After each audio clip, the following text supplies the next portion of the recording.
आसतु जानिबा केतोटी शुभ आउ अशुभ संकेत विषय जमती कि आपण माने पोशाक पिंधुवे पोशाक पिंधा समय से समय जदि आपंकर पॉकेट रु किसी पैसा खसी पड़े ताले या क्यों प्रकार संकेत शुभ ना अशुभ।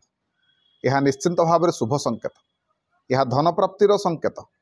सेपरी बेले बेले आपण घरे भी नड़िया प्राय थाए समस्त घरे, तबे बेले बेले एमती भी हुए नड़ियाटी फाटी जाए, अचानक भाव में फाटी जाए। आपण मैंने देखिए केतल व्यवहार करने गला बेलू से नड़ियाटी फाटी जाए, तेबे यह शुभ ना अशुभ। देखंतु जदि घरे कौन कारण आपण मैंने नड़ियाटी आनी और नड़ियाटी फाटी जाइए ताले यह निश्चिंत भाव में अशुभ। आ जानी रखु जे कौन सी एक दोष थिला, किसी गोटे समस्या थिला, जो समस्यार अंत हो जाए। नड़ियाटी फाटी जाएनि तो आपणक उपरू बहुत किसी दोषरु आपको मुक्ति मिल जाइए।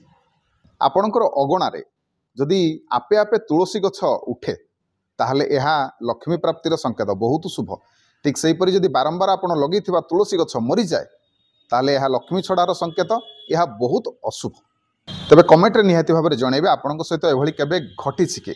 वीडियो भल लगे वीडियो को लाइक करेंगे, शेयर करेंगे, चैनल को सब्सक्राइब करने को अनुरोध। जय जगन्नाथ, जय शिव शंभो।